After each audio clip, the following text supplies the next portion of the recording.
Hey everybody, welcome to our FinDepth. We're gonna recap the Dolphins' 33 to 20 victory over the Patriots and kind of go over the news and highlights from what happened. It was certainly a very interesting and very exciting game, and some interesting thing happened in the game, especially when we look at the defensive side of the ball, and we're gonna kind of look at how those injuries and occurrences are going to affect the Dolphins moving forward, and pretty much just recap last week. And like I said, it was an exciting week, and we've got Pablo here, and we've got Dustin, of course, and um, going to give you a nice little overview of what happened as best as we can. For line continues to be a pain in the butt since they have not posted coach's film, but it's terrible. Pay that much money, Uh, and they haven't posted it yet. But Wednesday. oh, Wednesday. Oh man, that sucks. I was hoping Sometimes they'd get it Tuesday up night. tonight. Yeah, I was hoping they'd get it up tonight though.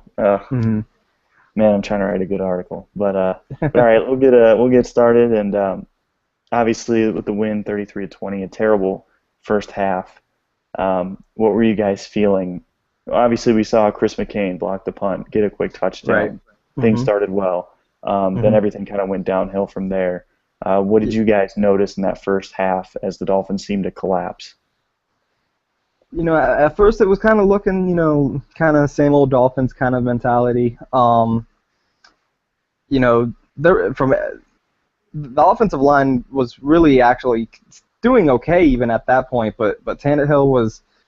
I don't know if Rob Prophet on Twitter mentioned something that kind of made a little bit of sense to me that Tannehill was like used to less time, so he was not used to it or something. Um, Makes a little bit of sense because he did seem to settle down, and it explains a little bit, but you don't know.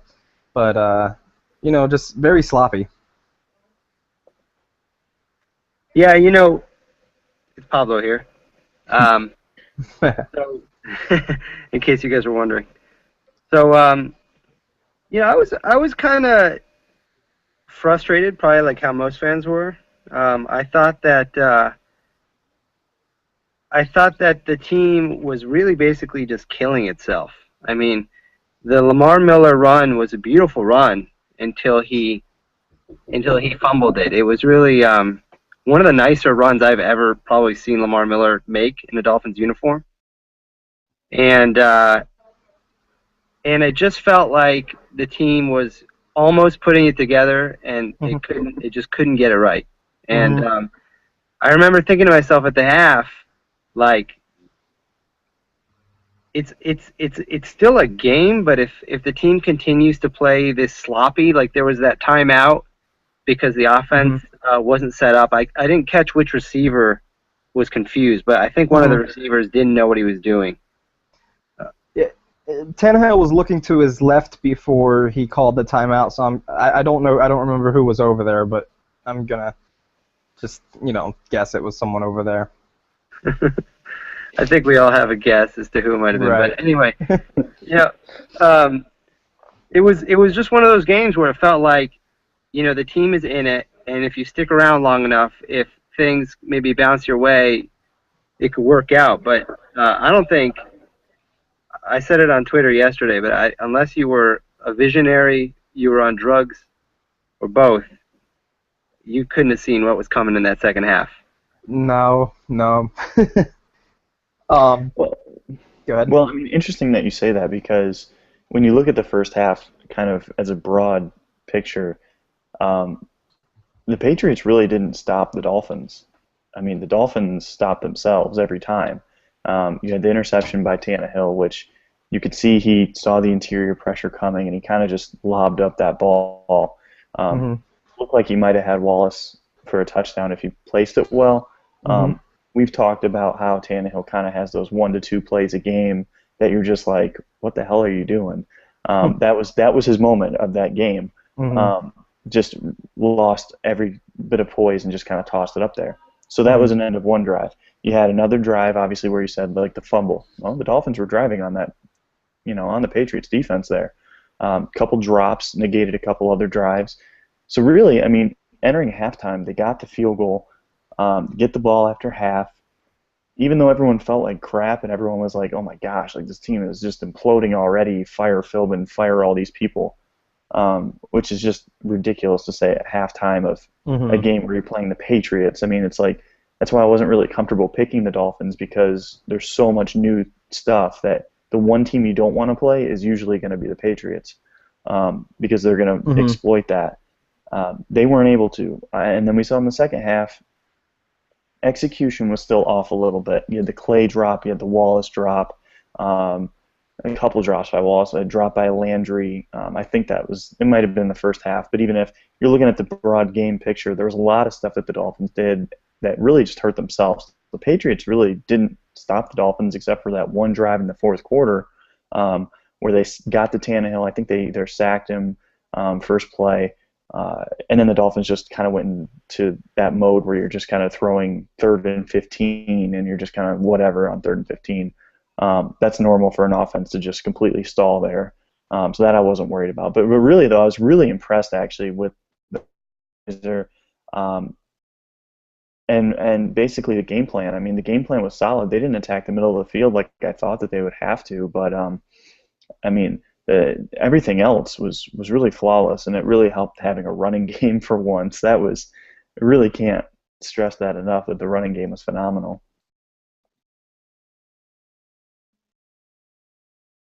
Yeah, I mean, I think that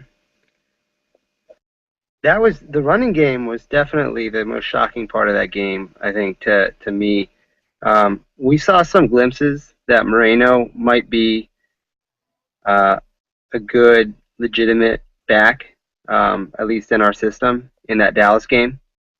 But to come out there and it was more for me. It was more about the O line. I mean, we never really had great evidence that the O line could run block the way they did. And basically, I mean, Albert had a great game. Satelli shockingly blocked his ass off, um, Hmm. and that was to me. I mean, I thought Moreno might be all right. Thought he could be respectable. At least I was hoping he would be respectable enough that they just couldn't key off on our passes and just start jumping the snap count and getting after Hmm. Tannehill. But never in my wildest dreams did I think we were going to run block the way we did. And Moreno played well, but I mean he had nice holes to run through for sure. Definitely. I mean, all night long, both running backs had big holes. I mean, I believe Miller was a 5.4 average, and Moreno was a 5.6 average, and a decent portion of Miller's is definitely just how incredibly good the run blocking was, especially on the right side there. Um, not so much James, but definitely with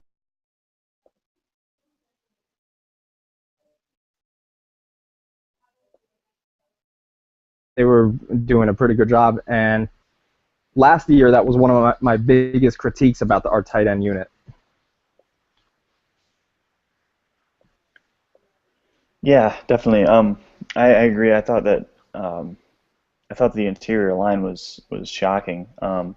Brandon Albert just had himself a whale of a game. He was just eating up Jones alive, and that was really something I wasn't worried about. I mean, pass protection wise, I kind of expect him to play well. He played well last year for the Chiefs. Run blocking was a real surprise because that's definitely not his forte. Um, so I thought that was really impressive. Uh, then kind of moving over to the defensive side of the ball, I thought it was really important that the backup linebackers we saw Misi go down early with an injury. Ellerbe obviously now out for the season. Wheeler was out for the game. So, it causes some panic to people that might not be as aware about the linebacker problems that the Dolphins have. Um, but it was really an opportunity to kind of show that, hey, look, these backups, even though they're not great players, they're serviceable. You can put them in situations where they can succeed. It's funny that Jelani Jenkins actually came out and played as well as he did. He had a really good game coverage wise, made a little bit of an impact against the run. But when he really played, though, the Patriots were going pass heavy. Um, but Jenkins, his two best games of his career have come against the Patriots. Hmm. I think that's positive because you look at how they use their tight ends and how they use their backs out of the backfield running wheel routes and whatever it may be. Um, that's good to see because they like to test players like Jenkins, a young Hmm. guy who hasn't played a whole lot, but he stepped up to the challenge. And I think what we're seeing is it stinks that the Dolphins had to go out and sign a guy like Kelvin Shepard, who's not a good player, really bad against the run, doesn't read plays effectively. He's kind of a body. He's just someone to put out there. He can play special teams a little bit better in coverage than he would be against the run, just because he's a little bit of a better athlete than anything. But there's a reason why a unit like the Bills didn't go pick him up after Kiko Alonso got hurt. There's a reason why the Indianapolis Colts, who have terrible linebackers, Hmm. didn't bring him back. Hmm. He's just a warm body, and it's a plague across the NFL. There's just not good linebacker play across the NFL for most teams. So it is what it is. But I think if this team can keep what they have healthy and continue working in Chris McCain, hopefully in linebacker, I think that this unit can get by. I mean, Ellerby wasn't good anyways. I was hoping he'd get better because he was apparently hurt last year, but he wasn't good. So it's like you were counting on you were hoping he'd get better. You weren't counting on him getting better. And Philip Wheeler, we all know, he struggles. Just play in and play out, he just struggles making an impact. He's a good pass rusher, but I mean, if you're that predictable with one player, it's easier to attack. So we'll see if he comes back for week. I think he's out for week two, correct? Who, We don't Misi? know for sure, but it seems like he's probably out. That seems to be the Hmm. writing on the wall. Yeah, I mean, just to piggyback off the linebacker comments, in the preview hangout we talked about, I kind of killed. Um, I sort of beat this horse beyond death. But the D line, I felt like, is our one. Really, in any game, is going to be our one game-changing unit, week in and week out.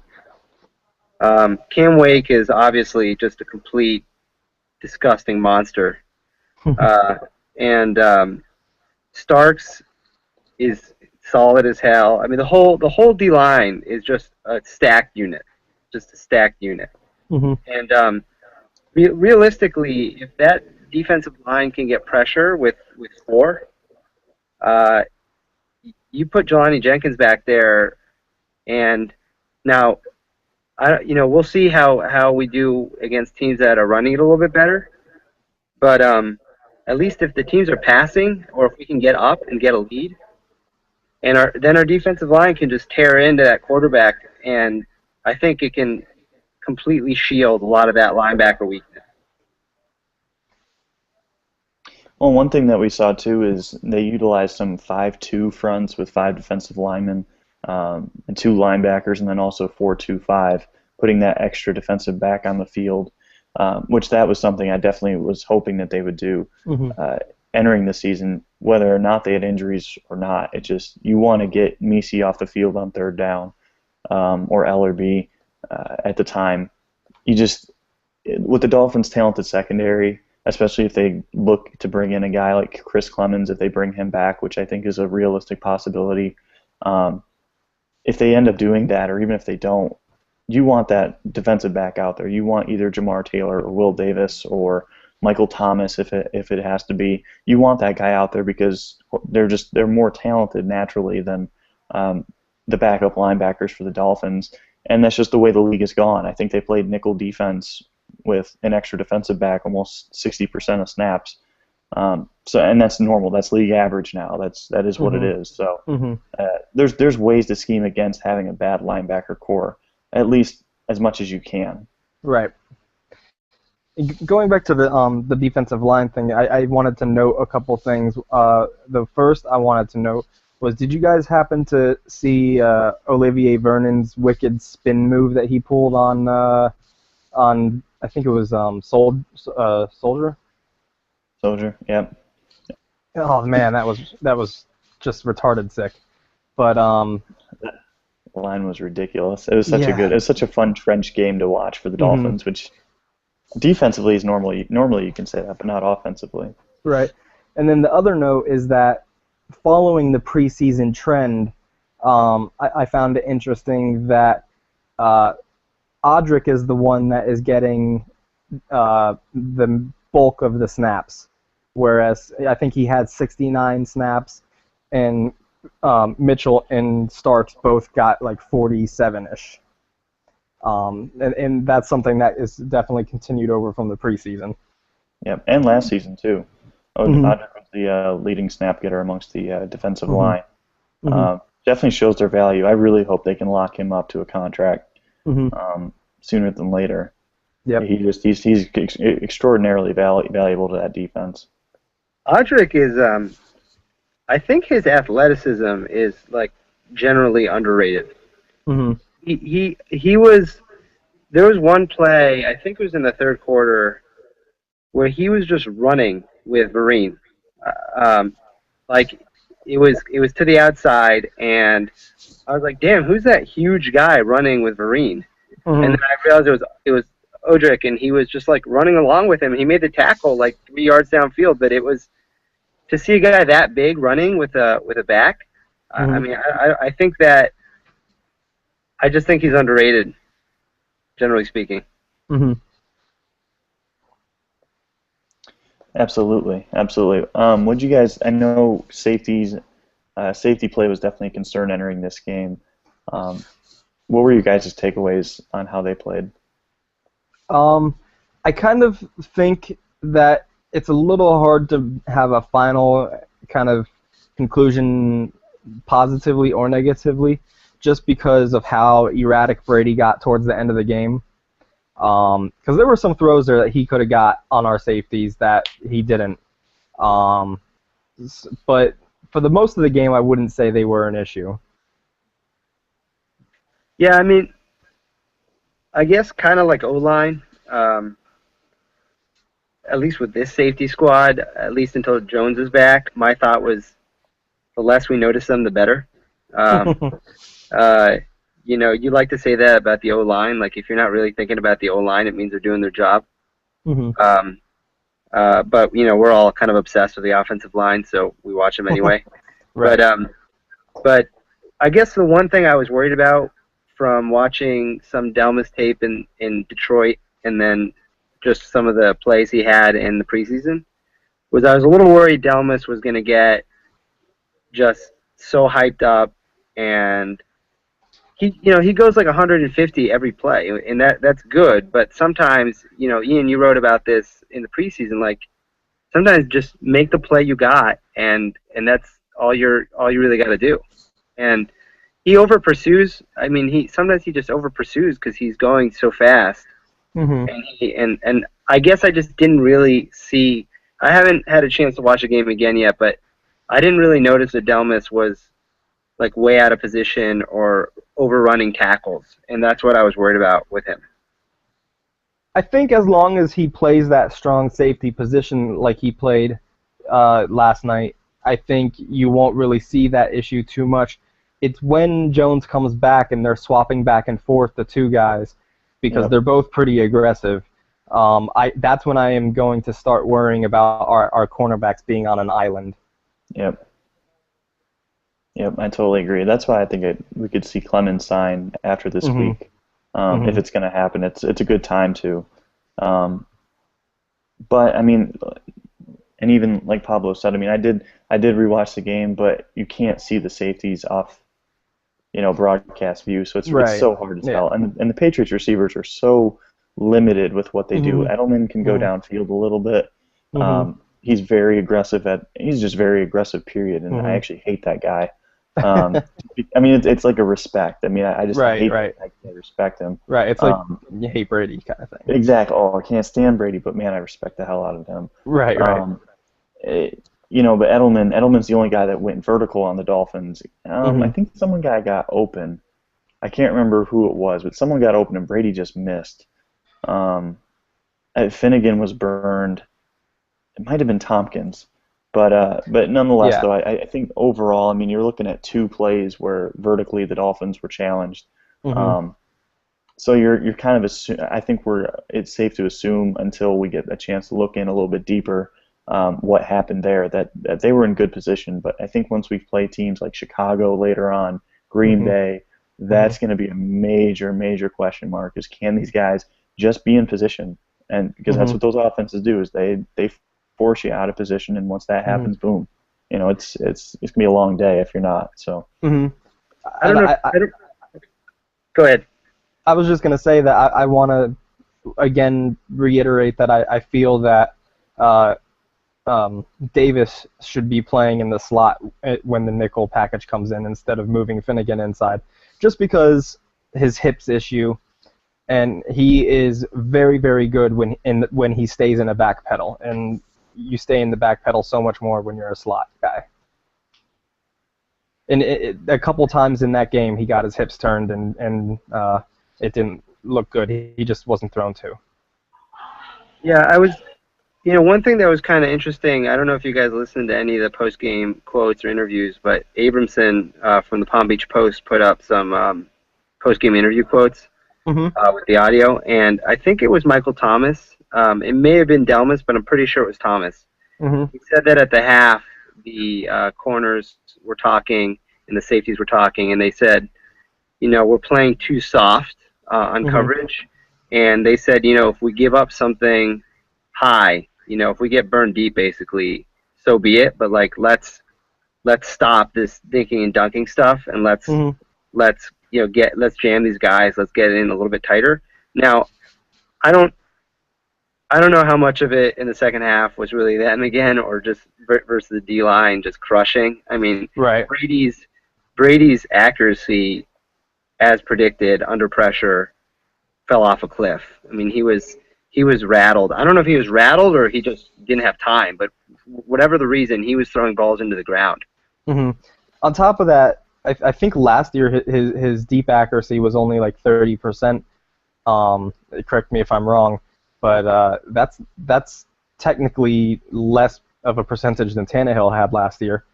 Still more than he had to Wallace last year, but that's beside the point. Um, so it can begin to be argued that maybe his deep accuracy is beginning to fall off as he ages. yeah, and he definitely is struggling more against the pressure. I mean, he was awful yesterday. I mean, there's no real other way to put it. Hmm. Um, First half, like Pablo said, I mean, I was harping about playing up on those receivers. There's no reason to be scared of those receivers. It's not like Calvin Johnson, who we're watching right now, literally just blow off, press coverage on a blitz. Yeah. And those guys aren't gonna. I mean, you don't even have to press. You just have to line up over your man, and that instantly takes away those small slant routes that they destroy teams with. Hmm. Um, just force it more difficult pass, even if it's a 30% pass, like you said. That's better than a 95% pass because I'm sorry, but most of us could make that pass. If you're blitzing, you can just make a hot read. If you're playing 7 yards off the receiver, it's a simple pass. There's just not much there. And Brady's the master of that. He's been doing that for the last 3 or 4 years, Hmm. um, making a living off of that. So um, I thought overall, I was really impressed with Kevin Coyle. Hmm. His defensive game plan, the communication seemed a lot better. Just as a Hmm. team, holy smokes, the communication seemed better than any game I can remember last year. And I don't know if it's because of the talent actually executing, Hmm. or if it's because of the play, just the coaching or the play. Like I don't know which one it was, but whoever it was, and probably the whole team.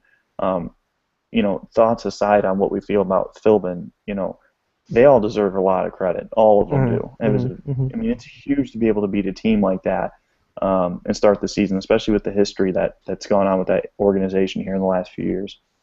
Yeah, I I'd be mean, curious. I was just gonna say it really says a lot about a team to go into the half the way they did and then Hmm. come out just completely on fire. Hmm. Um, it was almost the opposite of what we saw last year in a lot of games, right? I mean, so many of us, I think, questioned Sherman mostly, and then Philbin some as well, because of the lack of game planning at halftime and the lack of reaction. Like against Buffalo last year, Like that game was infuriating. We did the same thing the entire game without adjusting.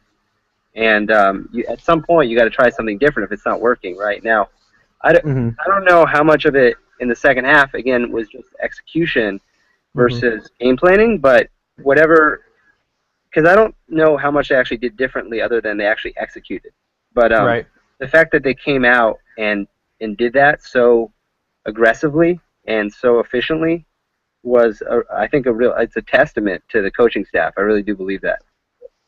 I'd also be curious to if there were some way to find out how much of the defense's success was a result of the play adjustments that Trusnick at middle linebacker was doing, because that was a big problem last year as well. And I really haven't seen enough of Misi yet to really know if it's still a problem yet or not. But it's hard to argue. I mean, anytime a new unit comes in or a new player comes in, automatic Brady target, and they were relatively quiet, and that's pretty impressive. I think the one, this is a little slightly off tangent from what you were just talking about, but the one thing, everyone's favorite topic, which is, it's kind of funny that we didn't even bring it up. Everybody loves to talk quarterbacks in the NFL, and Tannehill and Wallace. This game was no different. Everybody that seemed to be kind of dominating discussion after the game, even though honestly, I think I actually kind of feel like they were like totally secondary to a lot of the other issues in terms of what decided the game. But it was interesting to watch Tannehill during this game. He definitely did not have a great game by any means. I don't think anybody who watched in this game can argue he had a great. But even if you just say because of the interception he threw, I mean that was just a really ugly throw. But I think beyond that, just some of the ball placement people talked about a lot. There was a pass, I think it was in the left flat to Miller, and it was near the end zone, and he, it was probably the difference between maybe a score and Miller fell on his face basically trying to catch the ball. And then there was the Wallace fumble across the middle, which I don't know. I personally, I have a little bit of a bias against Mike Wallace because I think he messes up a lot. But my feeling was, yeah, the ball placement wasn't great, but when you go across the middle, you better get ready to get hit. And he took a couple steps too after catching that ball. Like some people acted like it was instant. Like he reached back and boom, he got slammed. It wasn't the case. He caught the ball, caught it behind him, turned, took 2 steps. I mean, he could have seen the guy. I mean, he just wasn't ready for it at all, and that's his own fault. I mean, yes, it was a poorly placed ball, and there were probably 3 passes that I would really complain about ball placement the entire game. But it's a routine catch. It's not a difficult play for an average receiver. I mean, you can find guys like that all over the league that can make that play. It's not a big deal. I believe Edelman actually had a ball that he got hit exactly the same way, and Edelman gets destroyed every week, and he doesn't drop passes like. I mean, and he's got great hands, but I mean. Well, that fumble was bad because I actually went back today and counted. It's like at least 3.5 steps. You can argue a 4th step on that first fumble, but the second fumble, even though it had less of a result on the play, it made me even angrier because he is on a bubble screen and he's running up the sideline and you fumble out of bounds like 5 plays after you just fumbled. I was like, dude. You're not properly 3-pointing the ball if you're fumbling twice in 5 plays. Right. You got to get that under control. Somebody said something interesting today. I think it was one of the bigger NFL writers or commentators. I can't remember who it was, but they said that Tannehill is a kind of a rhythm. He's kind of a rhythm player. Oh yeah. And I mean, I don't have a great reason as to why it felt like Tannehill got better as the game went on. I still don't think he got awesome as the game went on, but it didn't really matter, and that's kind of the beauty of it because the defense was playing so good and the run game was so good that we didn't need him to be a beast, you know. Mm-hmm. But he definitely did seem to get smoother and more in rhythm, and the offense just felt more in sync as the game went on.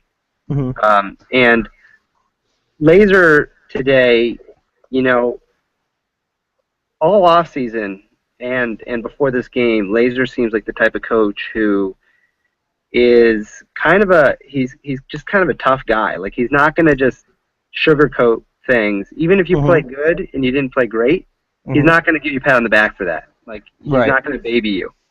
And I just wonder if I always kind of felt like after getting to know Laser a little bit that we were going to find out how Tannehill deals with adversity because Laser isn't his college coach. He's not going to just hug him and say it's okay if he messes up. Mm-hmm. And I felt like Tannehill got better, and I'm wondering, you know, I'm really excited and kind of curious to see Tannehill's evolution this year because I don't think Laser's going to accept anything but his best. Mm-hmm. I mean, I think we've already seen an evolution. Just one, he's in the system, and he for the most part he's getting rid of the ball as soon as his drop is done, and that can almost be argued that it's almost too quick, especially there in the beginning. But two, the Deion Sims deep ball drop, that was a perfectly placed ball. The Wallace almost touchdown was an almost perfectly placed ball. Yeah, maybe a foot more inside, but you know, you're throwing 55 yards. I'm not going to complain over a foot. Like Wallace should have got his other foot in, but a Right. foot in distance, I'm not going to complain about. I'm just not. And especially when I've seen Mike Wallace land that the heel tapper in Pittsburgh. So at the end of the day, for me, I say looking at Tannehill, that first quarter and the first drive in the second quarter, he looked pretty bad, man. Like, Yeah. I was really worried. But from that point on, after he threw that interception, there was only like one other ball that I was like, and it was the Lamar Miller end zone one that you mentioned, that I was like, okay, you know, you're not placing things properly at the moment. And you know what? I challenged someone today to name a quarterback, and they never got back to me. But to name a quarterback, and I could guarantee you I find 3 to 4 misplaced balls from this week's games. And without Some of the best, by the way. Brees yeah. Brees had some really ugly misplaced throws this week.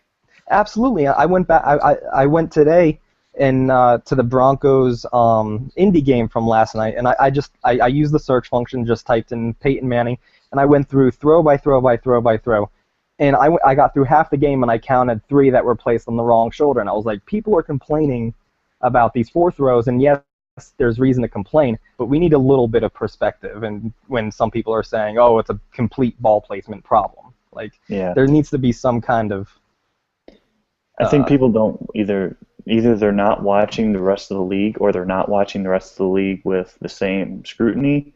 Mhm. I mean, it's going to happen. Peyton Manning screws up. Like, Right. it's Like- just, it is what it is. You're a human being. You know, I mean, that it's- might be one of the most exciting things about the game, actually, is that even with the ball placement, even with Sims dropping that ball, even with Mhm. Wallace not getting his other toe in, and I don't care, like that Wallace has to score there. He's whether you call him a 1 or a 2, whatever he Mhm. is, like that ball was thrown well enough that you got to tap your toes. Yeah. Yeah. Well, but in the- that the situation, crazy you got to. thing- Yeah, sorry. In that- I'm just saying the crazy thing to me is that we scored 33 with all Mhm. that, you know. Mm-hmm. I just wanted to point out that in that situation, you actually have to tap your heels because it's whatever side of the foot is closer to the sideline has to be the tapper. So if you're going backwards towards the sideline, you have to tap your heels. If you're going forward, you have to tap the toes.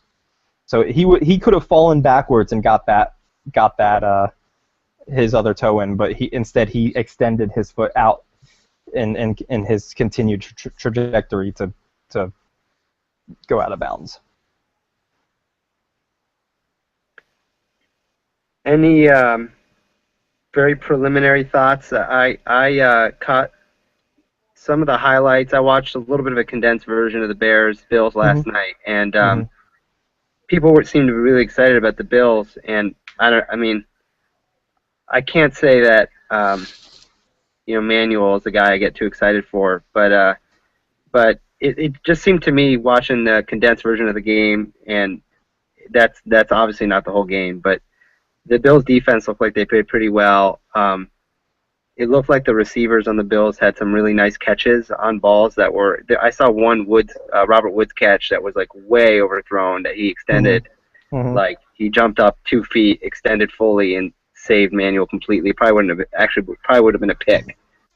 But anyway, I don't know if you guys caught any of those games or have any very preliminary thoughts on the Bills.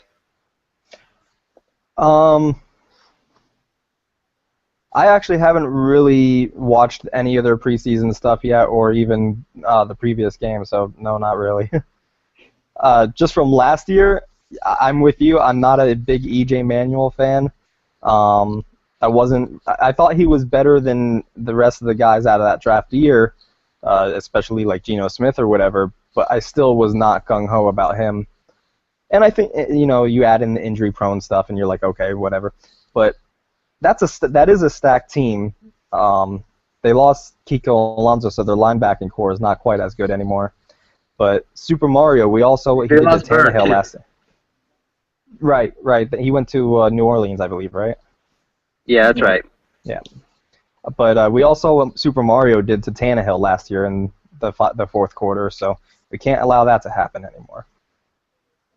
Yeah, it's a super talented roster. I won't take a look at them against the Bears until the coach's tape is up. But yeah, I mean, just looking at that roster, we know it's talented. I really feel like I think if you put Tannehill on that roster and a better coach than Doug Marrone, maybe not even like way better, just like an average coach. I don't know, pick one from the AFC. There's a bunch of them. You give them an average coach. You give them Ryan Tannehill. I think they could win the division. I mean, I think the Dolphins will be in the same position where they could challenge for the division. So I mean, I think that's fairly high praise for that roster. I think EJ Manuel really holds them back. But he must have played somewhat decently to beat the Bears.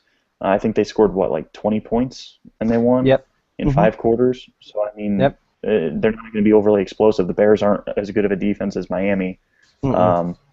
So I think the Dolphins should win. Remade offensive line. You look at how they lost both games last year. The second game was obviously a dumpster fire. I kind of throw away those last 2 games just because I think that team was so exhausted mentally that they just couldn't finish the deal because of what had happened that entire season. It was such a roller coaster with what happened on the field, and then you put what's off the field. It was just a lot for a young team to handle last year, and I think this year you've already seen more resolve. You've already seen Ryan Tannehill come back from a really poor half and play well, not great, played well.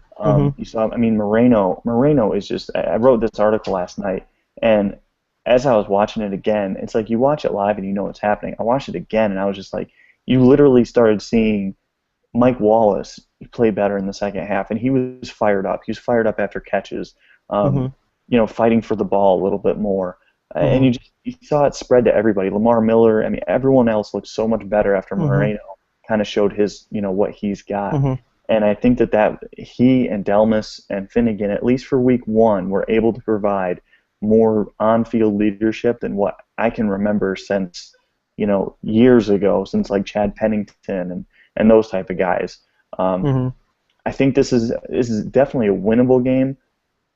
In the recent history under Philbin, this will be the game that they drop, and it's a bad loss.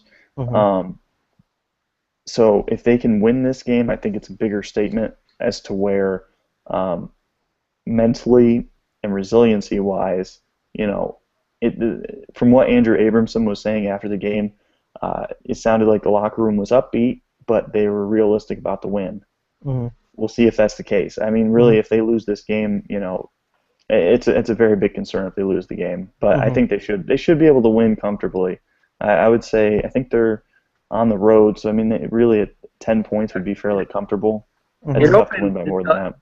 I think I took a quick peek at the opening line, and I think the Dolphins opened as 1 or 2 point favorites. Wow. So on the road, which is nice. And Mhm. just to piggyback off what you said about Moreno, beyond his energy on the field, which was just ridiculous. I mean, the Satelli talked about it after the game. Wallace talked about it after the game. Wake said he was watching him every play. Mhm. Mhm. Moreno was getting up after his runs and like stomping around the field basically. He Yeah. he said he blacked he said he blacked he said he blacked out during his touchdown run. Which Mhm. is like, I mean, that's like crazy. I mean, do you realize like the level of intensity this guy had was Mhm. insane? He looked like he was completely possessed. Mhm. Um, but the coolest thing about it to me is that, well, not the coolest, but one really great thing about it was just like you said, Ian. After the game, they talked to Moreno, and he was just like, "I don't know what to tell you. Like, it's the first game. Like, we had a good game. We won a game. Like, let's like chill out. Like, like we're all excited. Like, it was a good win. We're happy to start 1-0, but it's one game, and I think that's huge to have veterans on the team like that. And everybody's talking about all of our undrafted free agents. Apparently, McCain sat around in his whole, pads and everything for like a long time after everybody had showered and stuff. But meanwhile, like you've got guys like Moreno, Finnegan, Delmas, and some vets we've had on our team for a while in the D line, who are going to keep it kind of kind of keep it level headed and not let people go too crazy after one win. Yeah.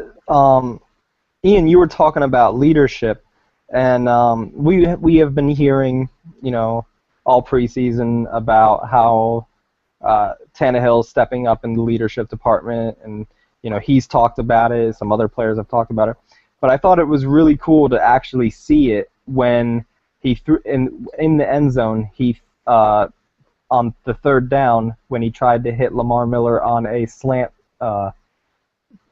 pattern, and Lamar Miller didn't even extend his arms for the ball, and you saw him chewing Miller out. He like and just it was good to see him kind of have some of that dog in him.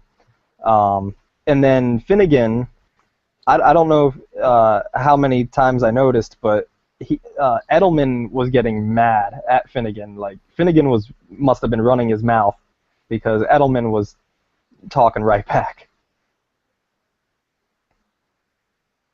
And that's we'll see what happens, man. Right? I mean, it was a great start. It was way better than I think many of us expected. It was kind of like bizarre because of the first half. Mhm. To see them turn it around, I thought if they put it all together, they were going to kind of put it all together from the beginning, not kind of Mhm. halfway through the game. Mhm. Right. But ultimately, Hickey, the Silver Fox,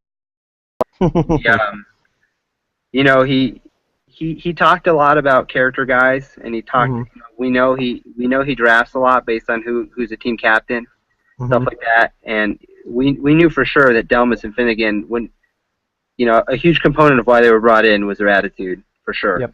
Yep. And and anybody who's ever played a sport or followed a sport closely knows that the chemistry that a team has, every athlete in the NFL that's playing on a 52-man roster is a complete animal of an athlete.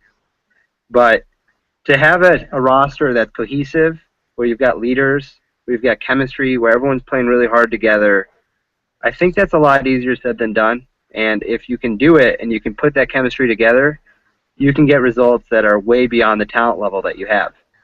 And I think we saw that. I think we saw that this weekend. I mean, I think we're a talented team. I don't think we're a 32nd ranked team or whatever that whoever Oh, said we were. jeez.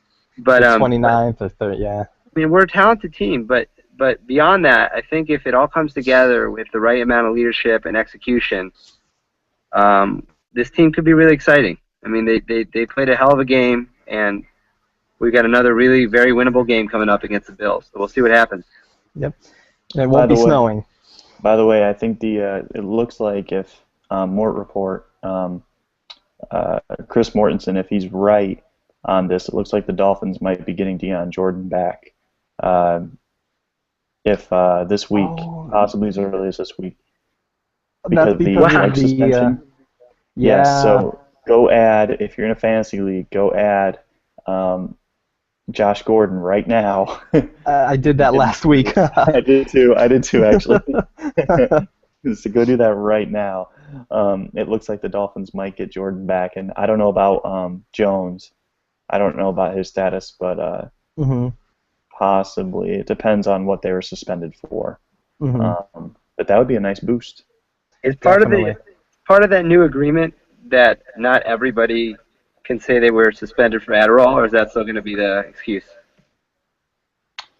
I don't know. Adderall or Molly. I don't know what else. You're Yeah, I don't know. We'll see. We'll see. But hopefully that benefits the Dolphins. That'd be nice because I'm definitely interested to seeing how their offensive line did week one. hmm Um, thank goodness we did not draft Cyrus Kawanjo because he was literally inactive week one, and they started hmm Chantrell Henderson, which is no surprise to people that watch Chantrell because he's just a physical freak. Um, but really mentally, I talked to him at the Senior Bowl, and dude was dumb as a box of rocks. He's really one of the dumbest people I've ever talked to. Um, that's probably why teams really shied away from him more than anything. So I mean, we'll see, a though. lot. We'll, Yeah, that'd be a nice lot of that boost. was evident with his time, at the U and also at I think what was it, USC? No. I forget where he transferred from before he came from the U. But he got in trouble all the time, and also it just showed him in his play. Like there was good Chantrell and bad Chantrell, and there was no in between. Yep, All right, guys. Well, absolutely. good stuff. Just for anyone who's listening, we're working on getting a regular time for this recap hangout and for a preview hangout each week for the upcoming game. So we'll be kind of tweeting that out and posting it on the site as well. Um, but look out for the preview. We'll try to let it be known a little bit earlier this time. That way people can, if they really want to listen, they can plan around it. Mhm. But we'll be doing some stuff on the game we just had, and then we'll be previewing some stuff on the upcoming Bills game. Mhm. And keep the questions coming. We're definitely very receptive to what people want to hear about, and we'll go from there. But it was a great start to the season. I think it better than really any of us expected, and that's pretty cool. Definitely. All right, we'll talk soon. All right, take care, guys. All right, guys, take it easy.